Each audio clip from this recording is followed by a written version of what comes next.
릴리, 김서방네 부모님에게 하나도 지원받지 않은 거야. 김서방 졸부 집안 아니었어? 너 이렇게 살려고 한국 온 거니? 아빠, 제발 함부로 말하지 말아주세요. 제가 아니라고 말했잖아요. 여기 한국의 사위집에 찾아온 영국의 변호사 아버지가 딸이 살고 있는 사위집을 보더니 경악을 하며 딸과 크게 언쟁을 벌이고 있습니다. 그런데 이토록 화가 났던 영국 아버지가 몇 분 뒤 벼랑간 눈물을 뚝뚝 흘리기 시작하는데요. 대체 이들에게 무슨 일이 있었던 걸까요? 안녕하세요. 저는 현재 한국에서 영어학원 강사로 일하고 있는 33살 영국 여자 릴리라고 해요. 7년 전에 한국 남자와 결혼해서 지금은 4살 된 아이까지 있답니다. 사실 7년 전에 저는 영국에서 레스토랑 직원으로 일을 하고 있었어요. 그런데 저희 아버지께서는 직업이 변호사셨는데요.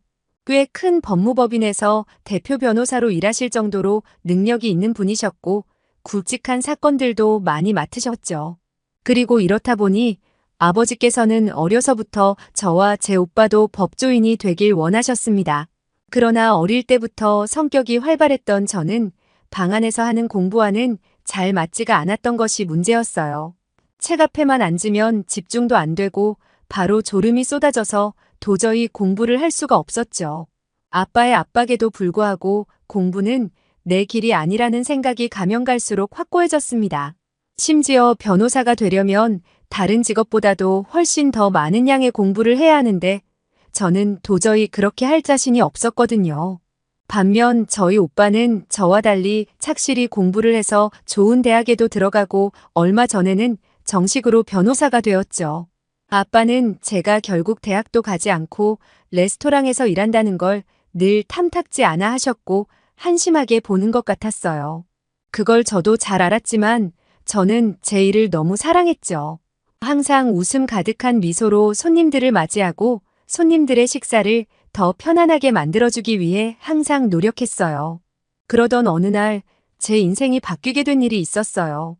그날은 런던에서 비가 추적추적 내리고 있던 날이었답니다. 여느 때처럼 저는 레스토랑 안에서 서빙을 하는 중이었는데 한 동양인 남자를 발견하게 되었어요. 아이처럼 깨끗한 피부와 초롱초롱한 눈 그리고 무엇보다도 딱 보기에도 앳돼 보이는 모습에 저는 동양인 고등학생 아이가 영국에 와서 유학 중인 건가 생각했죠. 아무튼 그 동양인이 어린 친구라 생각했던 저는 그 남자의 자리에 다가가서 어떤 걸 드시겠습니까? 라고 물어봤는데 혹시 술은 없나요? 라는 거예요. 예상치 못한 주문에 깜짝 놀랐죠. 어린 학생이 술을 마시겠다는 건 줄 알고 말이죠. 그래서 저는 미성년자에게는 술을 판매할 수가 없다고 딱 잘라 말을 했죠. 그런데 웬걸 그 남자는 자신이 미성년자가 아니라 25살이라는 겁니다. 즉 당시 저와 동갑이었던 거였죠. 정말 엄청 어려 보였는데 20대 중반이라니 무척 놀랐어요. 물론 지금은 한국인들이 유독 나이에 비해 다들 어려 보인다는 걸 알고 있지만요. 아무튼 그날은 비가 와서 그런지 가게에 손님이 거의 없었고 그렇게 저는 그 남자에게 친절히 서빙을 하며 간단히 대화도 건네봤죠. 런던에는 어떤 일로 오시게 됐어요? 그러니 그 동양인 남자는 미소를 지으며 대답했어요. 여행과 모험을 하기 위해 찾아왔어요. 런던의 아름다운 명소들을 직접 보고 싶어서요. 이번에 학교를 휴학하고 큰맘 먹고 길게 여행 기간을 잡아서 오게 됐는데 너무 만족스럽고 좋네요. 이렇게 아름다운 영국 미녀분도 볼 수 있고요. 그 순간 우리 둘은 눈을 진하게 마주치고 어색한 침묵이 흘렀어요. 그리고 이내 둘 다 미소를 지었죠. 네, 그 침묵은 사랑의 스파크였습니다. 별 얘기도 아니었지만 저희는 서로의 눈빛으로 알 수 있었죠. 둘 다 첫눈에 반했다는 것을요. 아무튼 저는 그 남자의 자리에서 물었어요. 여행 도중 무엇을 하실 거예요? 그 남자는 망설이지 않고 대답했어요. 저는 예술을 좋아해요. 그래서 여행 중에 그림을 구경하고 사진을 많이 찍을 거예요. 여행은 새로운 낭만을 얻을 수 있는 아주 좋은 방법이거든요. 그리고 런던 내셔널 갤러리에 가서 반 고흐와 렘브란트의 작품들을 둘러볼 예정입니다. 저는 그의 예술에 대한 열정에 감명을 받고 점점 더 매력을 느끼기 시작했죠. 저도 사실 예전에 예술에 관심이 꽤 있었거든요. 그리고 레스토랑에 손님이 없어 그 남자와의 소소한 대화는 계속되었습니다. 그 남자도 식사 중임에도 제가 옆에 서서 대화하는 것이 불편하지 않고 즐거워 보였죠. 그리고 그 남자는 식사를 다 마치고 계산을 한 뒤 나가기 전에 자신의 연락처가 적힌 쪽지를 내밀었어요. 저는 다른 직원들이 볼세라 얼른 받고는 그 남자를 향해 윙크를 했죠. 그때부터 지금 저의 남편 준호와 저와의 사랑이 시작되었습니다. 우리는 종업원과 손님으로 만났지만 누구보다 서로를 지지했고 미래를 향해 함께 나아가는 진지한 여정을 시작했어요. 그렇게 알게 된 준호는 한국에서 온 남자였고 한국에서 대학을 다니면서 매 학기 장학금을 받으며 건실하게 살아가는 열정적인 청년이었어요. 틈틈이 아르바이트도 하면서 돈을 모아 이렇게 여행까지 오게 된 거라고 했죠. 그리고 졸업을 하고 나면 바로 아버지가 운영하시는 중소기업에서 함께 일할 거라고 자신 있게 말하더군요. 열심히 배워 나중에 아버지께 회사를 물려받아 회사를 더 크게 키우고 성장시키는 것이 자신의 목표라고 했어요. 저는 준호가 너무 마음에 들었어요.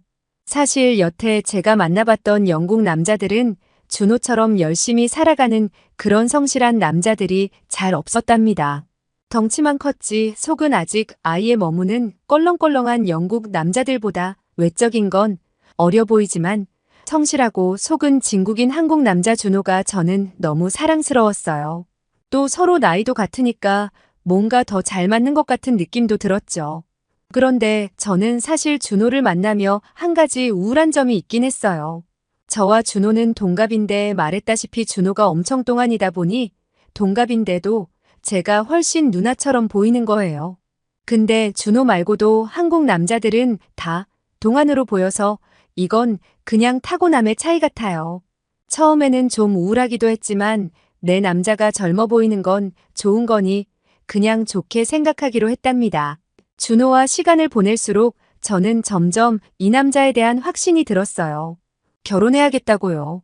준호도 저도 어린 나이였지만 저희는 서로를 너무나 사랑했기에 하루라도 빨리 결혼을 하고 싶다는 마음밖에 들지 않았던 것 같아요. 그래서 준호의 손을 잡고 우리 아버지를 만나러 갔어요. 사실 우리 아버지는 어렸을 때 어머니와 사별하셔서 혼자 저를 키우셨어요. 재혼도 안 하시고 혼자 저를 키우기 위해 변호사로서 밤낮 없이 일하시고 경제적으로도 제게 아낌없는 지원을 해주셨죠. 물론 저와 자주 부딪히긴 했지만 속으로는 저를 매우 아끼신다는 걸 잘 알고 있었기에 아버지가 크게 반대하실까봐 걱정도 되었죠. 아무튼 저와 준호는 우리 아버지를 위해 좋은 식당을 예약하고 긴장된 표정으로 기다렸어요. 그리고 아버지가 오시자 아버님 안녕하세요. 릴리의 남자친구 준호 킴입니다. 라고 아주 정중하게 한국식으로 인사를 드렸죠. 근데 아버지의 표정이 안 좋은 거예요. 식사 내내 아버지는 준호의 말을 건성으로 들었고 나중에는 대놓고 무시까지 하셨어요. 저는 아버지의 태도에 너무 실망하고 화가 나서 따로 아버지를 데리고 나왔죠. 아빠 정말 너무하세요. 제가 사랑하는 사람에게 너무 무례한 거 아니에요? 라고 하니 아빠는 릴리, 아빠가 항상 말했지 않니? 그냥 영국에 사는 평범한 영국인 만나 평범하게 결혼하라고. 저 남자는 딱 보니 졸부 집안에서 자라. 지가 하고 싶은 예술이나 펑펑함에 달하는 히피족 같은데 그런 동양인 남자에게 감히 내 딸을 맡길 수는 없어. 넌 왜 이렇게 항상 아빠 속을 썩이는지 모르겠구나. 아빠는 이 결혼 반대다. 라는 거예요. 저는 준호는 그런 남자가 아니라며 울먹였지만 아빠는 제 말을 듣지 않았어요. 아빠의 눈에는 준호가 어린 한국 남자애다 껄렁하게 보였나 봐요. 그래서 졸부 집안에서 자라 여행이나 다니면서 흥청망청 사치하는 그런 남자로 보였겠죠. 근데 준호는 정말 인생을 열심히 살아온 사람이었고 열정과 끈기 그리고 깡이 있는 한국인이었거든요. 준호는 아버님 만난다고 큰맘 먹고 새로 정장까지 하나 맞춰서 입고 왔는데 아버님이 내가 마음에 안 드시나 봐 하며 멋쩍게 웃어 보였고 그 모습을 보는 저는 정말 눈물이 나올 것 같더군요. 하여간 아무리 아빠의 마음을 돌려보려 했지만 아빠는 고집불통이었어요. 변호사로 일하며 스트레스를 받아 마음의 병이라도 든 건지 예전보다 더 독불장군인 아빠의 모습을 보며 저는 결국 영국 생활을 포기하고 준호의 손을 잡고 한국으로 건너가야겠다고 결심했습니다. 그리고 아빠가 반대하든 말든 그냥 준호와 결혼해서 살겠다고 다짐했어요. 다행히 준호의 부모님께서는 저를 굉장히 마음에 들어 하셨고 저는 준호와 간소하게 결혼식을 올리면서 그렇게 신혼 생활을 시작했습니다. 아빠에게는 그냥 통보했어요. 설득해봤자 제 말을 안 들을 게 뻔하잖아요.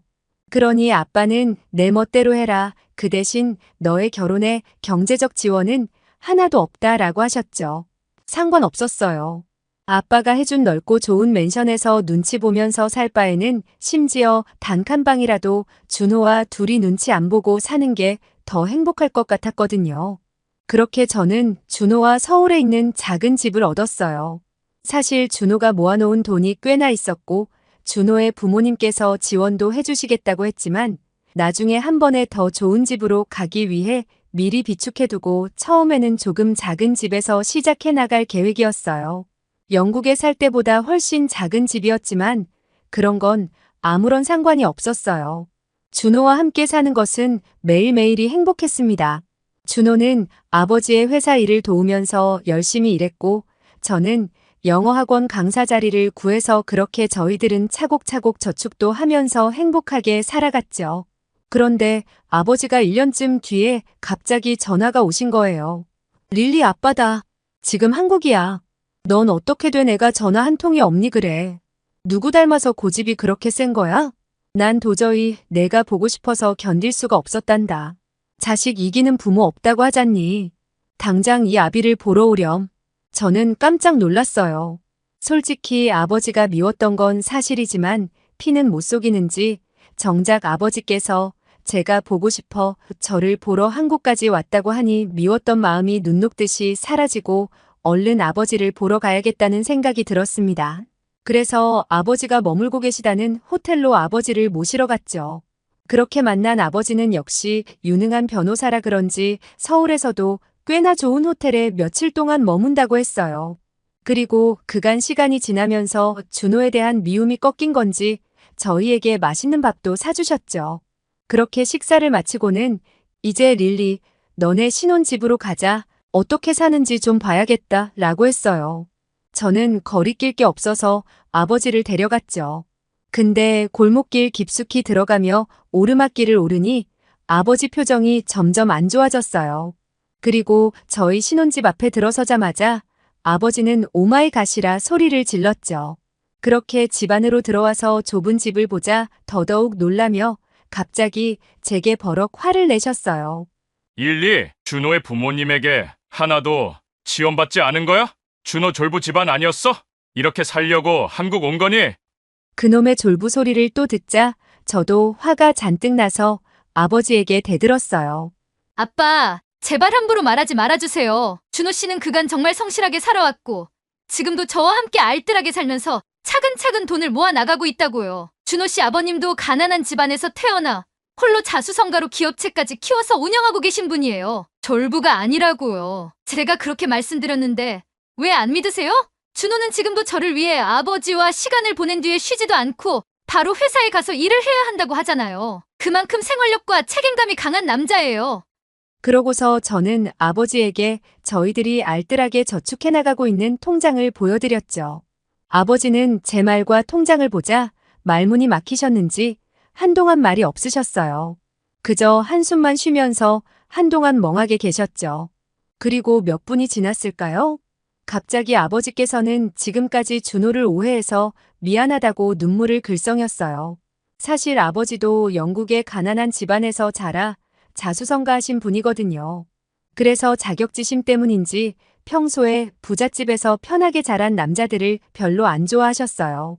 아버지는 준호가 그저 졸부 집안에서 편하게 자라 흥청망청 돈이나 쓰고 여행이나 다니는 날라리라 생각했다고 했어요.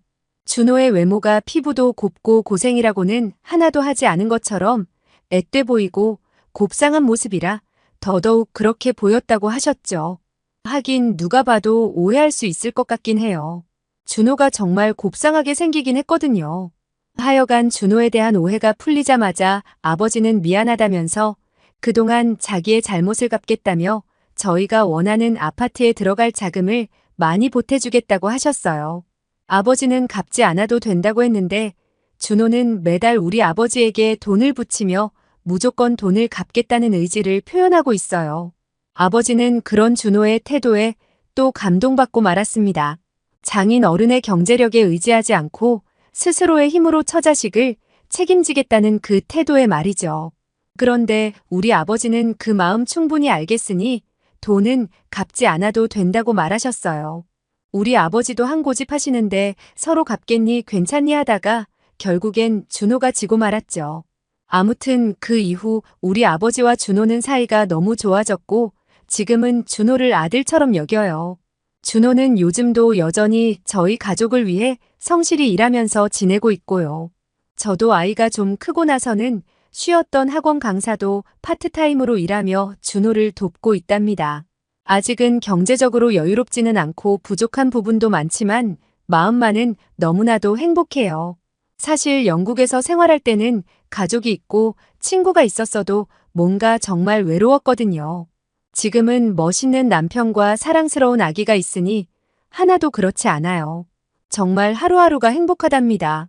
지금까지 제 사연 들어주셔서 감사해요.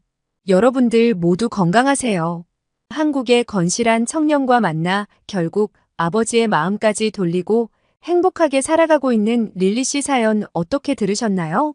사연 재밌게 들으셨다면 구독과 좋아요, 그리고 알림 설정 부탁드리며 끝까지 시청해주셔서 감사합니다.